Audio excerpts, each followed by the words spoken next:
En 1991, Nickelodeon metió al aire algo que ningún padre de familia esperaba ver en televisión para sus hijos. Un chihuahua psicópata y un gato baboso haciendo cosas que ninguna caricatura se había atrevido a hacer antes. Close-ups asquerosos de dientes podridos, violencia que te dejaba con la boca abierta, humor que los niños no entendían del todo, pero que de alguna manera era lo más divertido que habían visto en sus vidas. Ren y Stimpy cambió la animación para siempre, sin exagerar. Todos los shows de animación que vienen después, SpongeBob, Adventure Time, Rick y Morty, todos y cada uno cargan su ADN. Pero detrás de esta genialidad había una historia que la industria conocía desde hacía años y que nadie quería contar. Y cuando por fin salió a la luz en 2018, cambió la manera en que mucha gente ve esta caricatura para siempre. Hoy te cuento todo, cómo nació el show, por qué su creador fue despedido de su propia serie y la verdad que tardó décadas en salir. ¿Qué tranza, gente? ¿Cómo están? Bienvenidos a Retro Denny en YouTube.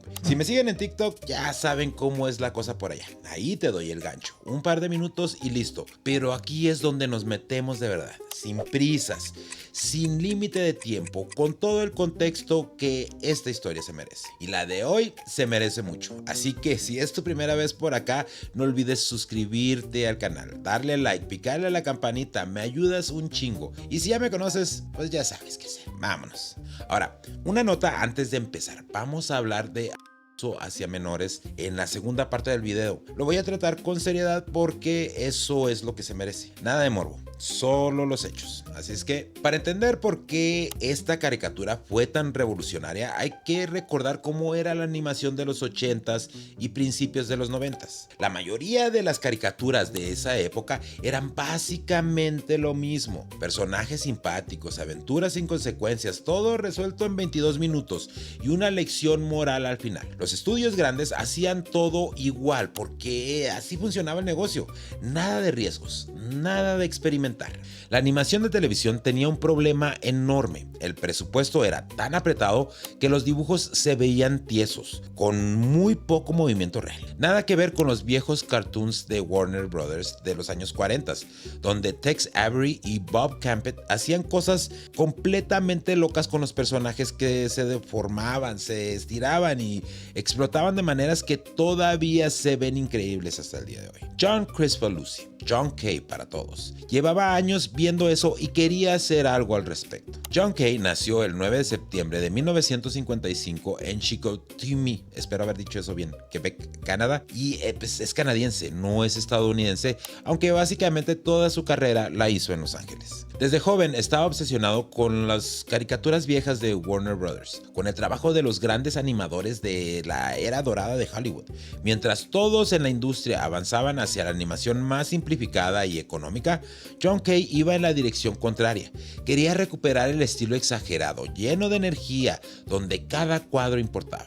En los 80 trabajó en shows como He-Man y Los Supersónicos, y cada trabajo lo dejaba más frustrado. Sentía que todo era genérico, sin alma, hecho en serie. Así que en 1989, junto con Lynn Naylor, Bob Camp y Jim Smith, fundó su propio estudio de animación, Spumco. Sí, con la diéresis en la U. Ya el nombre te dice cómo era el tipo. A principios de los 90, Nickelodeon estaba tratando de diferenciarse del resto de los canales de televisión para niños. Quería algo nuevo, algo que no pareciera la competencia. Así que anunciaron que buscaban shows creados por sus propios artistas, lo que llamaron Creator Driven o manejados por creadores, y abrieron la puerta a propuestas de estudios externos. John K entró con 3 ideas. Una era un show de variedades llamado Your Gang o Tu Pandilla, donde Ren y Stimpy aparecían como mascotas de unos niños. Ren y Stimpy eran personajes secundarios en esta propuesta. Vanessa Coffey, la ejecutiva de Nickelodeon que estaba evaluando las ideas, los vio y dijo algo que cambió el curso de la animación americana. Olvídense de todo lo demás. Háganme un show de estos dos. Así, sin más ni más, nació The Ren and Stimpy Show. El show arrancó el 11 de agosto de 1991 como parte del bloque Nicktoons, el mismo día que Doug y Rugrats. Pero mientras esos dos shows eran relativamente tranquilos, Ren y Stimpy llegó a pegarle un manotazo a todo lo que existía en la televisión infantil. Ren Hook era un chihuahua con un acento europeo extraño y una mente inestable. En serio, el personaje era clínicamente psicópata. Se enojaba de la nada, explotaba, atacaba a Stimpy físicamente y decía cosas que ningún otro show para niños habría tolerado. Stimpy era un gato enorme, bonachón, no muy inteligente, pero con el corazón más grande del mundo y con una obsesión particular por todo lo asqueroso. Mocos, pelos, pedritos, cualquier cosa repugnante le generaba felicidad pura. La combinación era perfecta y el show funcionaba en 3 niveles al mismo tiempo, que es algo que muy poca gente logra. Los niños veían 2 personajes haciendo cosas raras y divertidas. Los adolescentes empezaban a captar las referencias más adultas, los chistes con doble sentido, las cosas que John Kay metía sabiendo que los papás no iban a querer explicar, y los adultos que veían el show con sus hijos lo disfrutaban como parodia de géneros cinematográficos completos, de política, de cultura pop, de todo. Matt Groening, el creador de Los Simpson, dijo en esa época que Ren y Stimpy era la única caricatura buena en televisión, aparte obviamente de la suya, y eso pues no es poca cosa. Aquí hay algo que mucha gente no sabe y que es fundamental para entender el impacto de este show. John Kay no solo cambió el humor de la animación, cambió la manera en que se dibujaba. Recuperó técnicas de las viejas caricaturas de Warner Brothers que prácticamente habían desaparecido de la televisión. Los smear frames, esos cuadros de transición donde un personaje se mueve tan rápido que su cuerpo se convierte en un borrón, en una mancha de movimiento puro. Los held cells, pausas donde el personaje se queda completamente quieto con una expresión exagerada mientras la cámara lo encuadra. Los snap to poses, transiciones instantáneas de un estado extremo a otro, sin cuadros intermedios. Todo eso se había perdido en la animación de televisión porque costaba más trabajo hacerlo y los presupuestos de las caricaturas de los 80 no lo permitían. John Kay lo trajo de regreso y cambió lo que los animadores esperaban de sí mismos. También insistió en usar fondos pintados a mano con una textura y riqueza visual que en la televisión de esa época era rara. Cada fondo de Ren y Stimpy parecía una pintura y los acercamientos, esos primeros planos asquerosos de dientes, piel, pelos, eran deliberados. John Kay quería que sintieras el asco, quería que la imagen te incomodara físicamente. Funcionó. Pero aquí está el problema. Todo ese nivel de detalle y cuidado tenía un costo enorme. John Kay era perfeccionista hasta niveles que hacían imposible producir un show de televisión de manera normal. Nickelodeon pedía entre 13 y 26 episodios por temporada. Los tiempos de entrega eran claros desde el principio y John Kay los ignoraba completamente.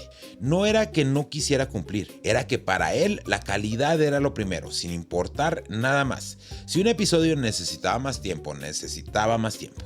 Si algo no se veía bien, lo rehacía. Los costos y los tiempos eran secundarios. El resultado, episodios que llegaban semanas o meses tarde, temporadas incompletas, Nickelodeon recibiendo la mitad de lo que habían pagado y en el set una dinámica que varios animadores que trabajaron ahí después describieron como un ambiente muy difícil. La relación entre John Kay y Nickelodeon se fue deteriorando episodio tras episodio. Los ejecutivos querían control sobre el contenido. John Kay no estaba dispuesto a ceder. En septiembre de 1992, después de 2 temporadas, Nickelodeon hizo algo que nunca había hecho. Despidió al creador de su propio show. En el TikTok que hice sobre Ren y Stimpy está un detalle mal y así que lo voy a corregir ahí. Dije que en el episodio de Man's Best Friend un personaje golpea a Ren y Stimpy con un remo. Bueno, pues es al revés. En ese episodio es Ren quien agarra un remo y le da una paliza a George Lickwer, no al revés. Lo que pasa en ese episodio es esto. Ren y Stimpy son adoptados por un hombre llamado George Lickwer, un personaje creado por John Kay que le pertenecía directamente a él, no a Nickelodeon. George Lickwer quiere convertirlos en campeones y los entrena con mucha disciplina. Y en el clímax del episodio, Ren, harto de todo, agarra un remo y le da una paliza a George Liquor frente a Stimpy, que está horrorizado. George reacciona con admiración en lugar de enojo y el episodio termina con los tres bailando felices. Nickelodeon se negó a transmitirlo, no solo por la violencia, sino también porque el episodio tenía referencias al cigarro. George Liquor les da a Ren y Stimpy unos premios en forma de puros y el problema de producción encima de todo. El episodio no llegó a transmitirse cuando debió de ser transmitido. Solo se vio en 2003 cuando Spike TV lo usó para promover el retorno del show. Pero Man's Best Friend no fue la única razón del despido. John Kay siempre dijo que ese episodio fue lo que lo sacó, pero la realidad documentada es otra. Los retrasos crónicos, los presupuestos fuera de control y el ambiente de trabajo dentro de SpumpCo fueron los factores principales. Nickelodeon movió la producción a su propio estudio interno, Games Animation, y Billy West, quien ya hacía la voz de Stimpy, tomó también la voz de Ren, porque John Kay era quien siempre hacía Ren originalmente. Un dato interesante, como George Liquor era un personaje de John Kay y él lo había creado antes del show, era de su propiedad. Nickelodeon no pudo usar al personaje después del despido, por eso George Liquor básicamente desapareció de las temporadas 3, 4 y 5. El show continuó 3 temporadas más, de 1992 a 1995, bajo la dirección de Bob Camp, el socio de John Kay, que se quedó con Nickelodeon. Y aquí hay que ser honestos, no, pues en realidad no era lo mismo, pero pues tampoco era malo. Bob Camp mantuvo el estilo visual básico, la animación seguía siendo mejor que la mayoría de las caricaturas de su época. Algunos episodios de las temporadas 3 y 4 pues realmente son buenos, pero la energía caótica, esa sensación de que en cualquier momento el show podía hacer cualquier cosa, se fue. Los episodios se volvieron más predecibles, más seguros, Nickelodeon tenía más control y eso se notaba. El show terminó el 16 de diciembre de 1995. Casi 8 años después, John Kay tuvo otra oportunidad. Spike TV le ofreció hacer una versión sin censura del show llamada Ren and Stimpy Adult Party Cartoons. Sin restricciones de Nickelodeon, sin límites de contenido, John Kay podía hacer lo que quería. En el papel sonaba perfecto, en práctica fue un desmadre. El show era demasiado explícito, incluso para un canal de adultos. John Kay siguió teniendo los mismos problemas de siempre con los tiempos de entrega, y el humor que funcionaba tan bien cuando estaba equilibrado con la animación familiar se volvió pesado sin ese contexto. Ahora otra corrección de TikTok. Dije que Adult Party Cartoons había durado solo 6 episodios. Más preciso, se produjeron 6 episodios, pero solo se transmitieron 3 en Spike TV y después lo canceló. El resto se publicó por otros medios. John Kay volvió al mundo de los proyectos independientes y los videos musicales.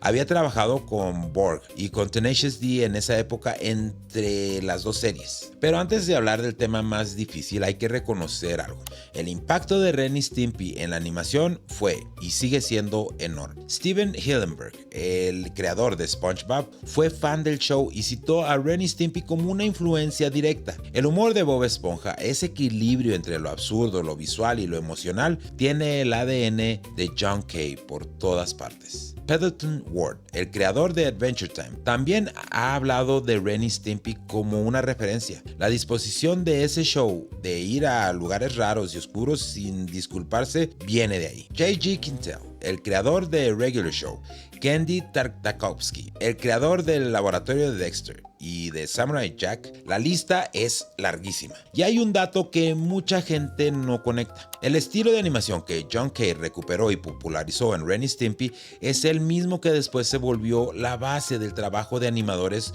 como el equipo de Spider-Man Into the Spider-Verse. Las poses exageradas, los smear frames, los cuadros de impacto con fondo de color plano, todo eso viene de la misma tradición que John Kay rescató.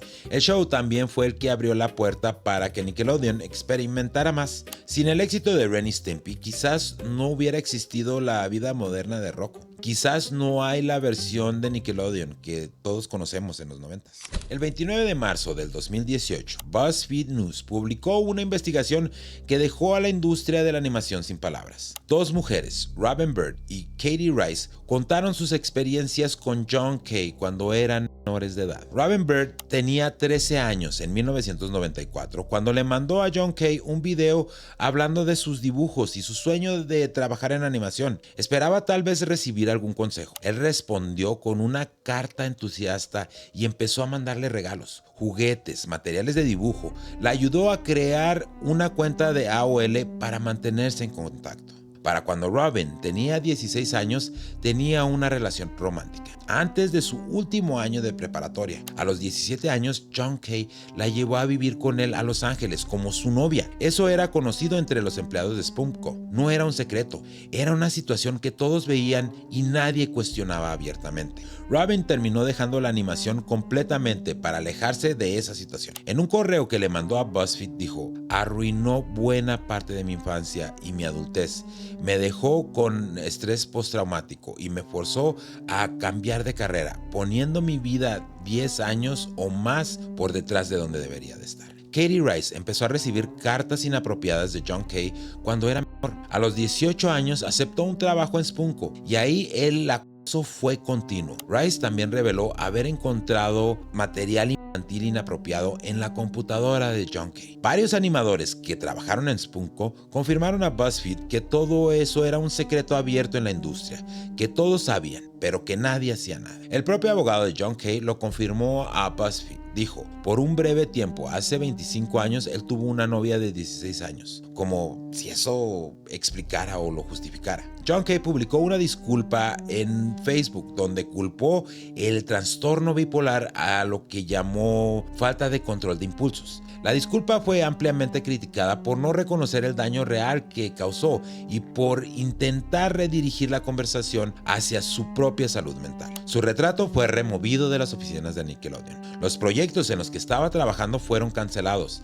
Efectivamente, desapareció de la industria. En 2020 se estrenó un documental llamado Happy Happy Joy Joy, The Ren and Stimpy Story, que exploró tanto el legado del show como las acusaciones contra John Kay. Vale la pena buscarlo si quieres ver esto a más profundidad. Ahora, la pregunta que nadie quiere responder: ¿se puede separar el arte del artista? La verdad es que no hay una respuesta fácil y no te voy a decir qué pensar porque creo que cada quien tiene que llegar a su propia conclusión, pero sí quiero poner algunas cosas sobre la mesa. Ren y Stimpy influenció a una generación de animadores que hicieron cosas que amamos. Eso es real. Las técnicas que John Kay recuperó y popularizó siguen vivas en la animación del día de hoy. Eso también es real. Pero también es real que John Kay era celebrado como un visionario. Había personas jóvenes que pagaban las consecuencias de estar cerca de él, que la industria sabía y miraba para el otro lado, que el secreto abierto es una cobardía colectiva que tiene nombre. Permitir que alguien con poder haga daño porque hacer ruido cuesta caro. Los creadores actuales que crecieron con Ren y Stimpy y que deben algo de su carrera a las cosas que John Kay popularizó han manejado esto de maneras distintas. Algunos lo reconocen abiertamente y toman distancia de él como persona. Otros simplemente no lo mencionan. Lo que nadie hace es defender lo que hizo. Y hay algo más que vale la pena decir. El hecho de que las acusaciones tardaran décadas salir a la luz dice algo de cómo funciona la industria del entretenimiento en ese momento. Robin Bird y Katie Rice no eran las primeras personas en ver este comportamiento de cerca, eran las primeras en contarlo públicamente con suficiente documentación para que no fuera ignorado. Ren y Stimpy sigue siendo uno de los shows más importantes de la historia de la animación. No creo que eso cambie. Su impacto en lo que vimos después es demasiado grande para ignorar. Pero la historia completa, incluyendo lo que le pasó a Robin Bird y Katie Rice, también es parte del legado. Y creo que lo más honesto que podemos hacer es no pretender que una parte no existe para disfrutar más cómodamente la otra. El entretenimiento que más amamos a veces viene de lugares muy complicados. Esa incomodidad es real y es válido sentirla. Lo que no es válido es que una industria entera sepa que algo está pasando y que decida que no vale la pena hacer nada. Pero dime, ¿tú qué opinas? ¿Ren y Stimpy sigue siendo un clásico para ustedes a pesar de todo o estas revelaciones cambiaron cómo ven el show? ¿Y cuál fue tu episodio favorito de los originales? Te leo en los comentarios. Y si te gustó el video, pícale al me gusta, compártelo para que le lleguen a más personas, pícale a la campanita para que te recuerde cuando haya nuevos episodios y sígueme para más cultura pop.